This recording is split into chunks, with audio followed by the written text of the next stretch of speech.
नमस्कार दोस्तों, आप देख रहे हैं बिजनेस टुडे टीवी। मैं हूं साक्षी बत्रा और ये है बाजार टुडे। यहाँ पर हम बात करते हैं हम स्टॉक मार्केट्स के बारे में। आज जहां बाजार की शुरुआत हुई है, कैसा आगे ट्रेंड रहने वाला है, सेक्टर्स और स्टॉक्स कौन से फोकस में रहेंगे, और आपके लिए खास तौर पर अगर आप ट्रेडर और इन्वेस्टर हैं तो आपके लिए सही रणनीति इस करंट मार्केट सिनारियो में क्या होनी चाहिए, इन सभी तमाम बातों पर चर्चा होगी। मेरे साथ चंदन तापरिया मौजूद हैं, मोतीलाल ओसवाल फाइनेंशियल सर्विसेज से टेक्निकल और डेरिवेटिव्स के एक्सपर्ट। बहुत बहुत स्वागत है चंदन आपका, और शुक्रिया हमें अपना समय देने के लिए। सबसे पहले तो मार्केट्स के ऊपर अपना व्यू शेयर कीजिए, क्योंकि लगातार 3 दिनों से तो बाजार में अच्छी मजबूती देखने को मिल रही थी, लेकिन आज एक बार फिर से आधे % से ज्यादा की गिरावट बाजार में देखने को मिल रही है। तो ऐसे में अब ट्रेडर्स और इन्वेस्टर्स को बाजार को कैसे अप्रोच करना चाहिए? धन्यवाद साक्षी। बिल्कुल देखिए, बाजार में पिछले 3 दिनों में काफी अच्छी रौनक देखने को मिली और लगभग 143, 143 और 135 3 दिन की बढ़त देखने को मिली, यानी कि सेंचुरी से ज्यादा बढ़त 3 दिन में देखने को मिली। बट आज वापस एक सेटबैक देखने को मिला है। बट कहीं ना कहीं हमारा मानना है कि डाउन साइड में सपोर्ट है, बट अपसाइड में रेजिस्टेंस इंटेक्ट है। बाजार के लिए 16,000 के लेवल को पार करना इतना इजी नहीं है, क्योंकि वहां पे काफी ज्यादा कॉल राइटर्स खड़े हैं और उससे बड़ा कंसर्न ये है कि सिलेक्टिव काउंटर्स ही बाजार में परफॉर्म कर रहे हैं। तो ओवरऑल हम ऐसा मान रहे हैं कि बाजार में थोड़ा और डिक्लाइन आए तभी खरीदारी की सलाह देंगे।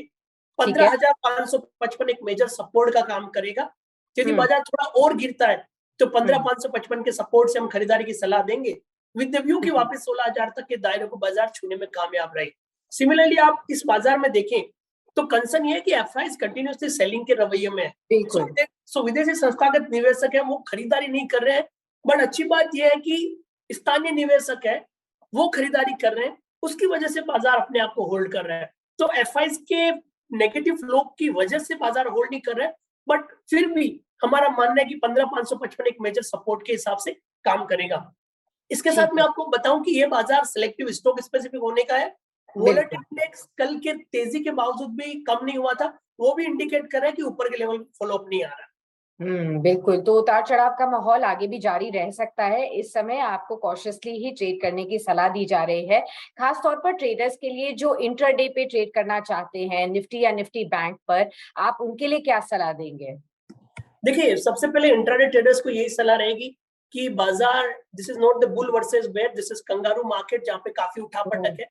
तो आप अपना जो ट्रेडिंग का सेटअप है डे वाइज प्लान करें, क्योंकि ये बाजार ऐसा नहीं है कि आप व्यू बना के 4 दिन तक उसी व्यू में इंटेक्ट रहे। ये बाजार है कि आप लेवल्स के साथ प्ले करें, सेटअप के साथ प्ले करें और टुवर्ड्स द एंड अपनी पोजीशन में एग्जिट करने का ट्राई करें। तो इस बाजार में ट्रेडर्स को यही सजेशन रहेगा कि कोई भी डिप आता है तो खरीदारी की सलाह करें, ऊपर में मुनाफा वसूल करके निकल भी जाए, क्योंकि बड़ी तेजी यहाँ पे नहीं बनेगी। साथ में उनको ये भी सलाह रहेगी कि इस मार्केट में सेलेक्टिव चुनिंदा काउंटर में बने, जैसा कि कुछ ऑटो काउंटर है, कुछ एफएमसीजी है, या कुछ फर्टिलाइजर है, या कुछ नॉन एफएनओ साइडलाइन काउंटर है जहां पे स्ट्रॉन्ग सेटअप बना हुआ है। तो बाजार को इस तरह से कामकाज करने की सलाह रहेगी, तभी आप इस बाजार को बीट कर सकते हो। बट यस, ऑटो काउंटर और ऑटो सेक्टर ऐसे है जहां पे हमारा मानना है कि रिलेटिव आउट परफॉर्मेंस आपको जनरेट करते हुए मिले। ठीक है। अब आपने यही बताया कि स्पेसिफिक स्टॉक्स और सेक्टर्स पे जहां पर फोकस करना चाहिए, आपकी तरफ से ऐसे कौन कौन से स्टॉक्स होंगे जो जहां पर इन्वेस्टर्स को सलाह रहेगी आज के लिए इन्वेस्ट करने के लिए? बिल्कुल देखिए, सबसे पहले तो साक्षी, ऑटो काउंटर में हमारा पॉजिटिव रुझान है। तो ऑटो में सबसे पहले हम बात करें तो एमएनएम काफी अच्छा लग रहा है। ऑटो में एमएनएम, टीवीएस मोटर, मारुति, इन सब पे हमारा पॉजिटिव रवैया है। तो एमएनएम पे खरीदारी की सलाह देंगे। 1070 के स्टॉप लॉस, ऊपर में 1140, 1150 के टारगेट के लिए। उसके अलावा एफएमसीजी काउंटर को भी पिक किया जा सकता है, और एफएमसीजी में मेरा फोकस आईटीसी में रहेगा। आईटीसी स्टडी यहाँ पे बाजार में स्टेबिलिटी दिखा रहा है, तो यहाँ पे आप 262 के सपोर्ट, 262-63 के सपोर्ट से खरीद सकते हो, ऊपर में 282 के टारगेट के लिए। तो एसबी, तो एमएनएम और आईटीसी दो प्रेफर्ड पिक रहेंगे। उसके अलावा एक कोरोमंडल इंटरनेशनल भी है जहाँ पे पॉजिटिव सेटअप है। यहाँ पे भी आप 920 के सपोर्ट से ले सकते हो, ऊपर में 980-82 के टारगेट के लिए। तो ये 3 चुनिंदा काउंटर रहेंगे जहाँ पे बाजार की गिरावट के बावजूद भी स्टेबिलिटी और आउट परफॉर्मेंस करने की क्षमता आपको दिखाई देगी। ठीक है। इसके अलावा भी मैं आपसे जानना चाह रही थी, ये तो चुनिंदा पिक्स आपने आज के लिए बता दी कि कुछ न्यू एज जो टेक स्टॉक्स हैं दोबारा से फोकस में आ रहे हैं।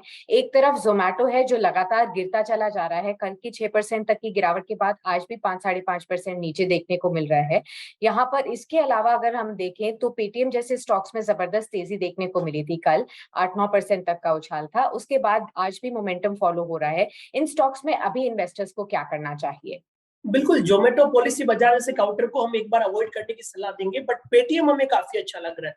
पिछले ठीक 2 दिनों से लगातार यहाँ पे पॉजिटिव बायस है और अभी भी मेरा मानना है कि अप मूव बरकरार रहेगा। तो 690, 695 का सपोर्ट आप बना सकते हो, मोमेंटम 750 तक जारी रहना चाहिए। तो पेटीएम में काफ़ी अच्छा प्राइस सेटअप बना है, कल की 8-9% की रैली के बाद अभी भी लग रहा है मोमेंटम बरकरार रहेगा। तो पेटीएम में पॉजिटिव है और मैं यदि सम अप करूँ, तो नॉन एफएनओ में पेटीएम, एफएनओ सेगमेंट में एमएनएम, आईटीसी, एचयूएल और एमएनएम, आईटीसी, कोरोमंडल या सेलेक्टिव ऑटो काउंटर्स, ये कुछ चुनिंदा 4-5 पिक रहेगी जो ट्रेडर और निवेशक यहाँ पे फोकस कर सकते हैं। ठीक है, इसी के साथ बहुत बहुत शुक्रिया चंदन जी हमारे साथ जुड़ने के लिए, तमाम स्टॉक्स पर राय देने के लिए। तो आपको पता चल चुका है एफएनओ सेगमेंट और नॉन एफएनओ सेगमेंट में कहां पर आपको इस बाजार में भी निवेश करके फायदा हो सकता है। बहुत बहुत शुक्रिया चंदन जी जुड़ने के लिए और इन तमाम बातों पर बातचीत करने के लिए। वीडियो पसंद आया तो हमें लाइक, कमेंट, शेयर और सब्सक्राइब जरूर करें।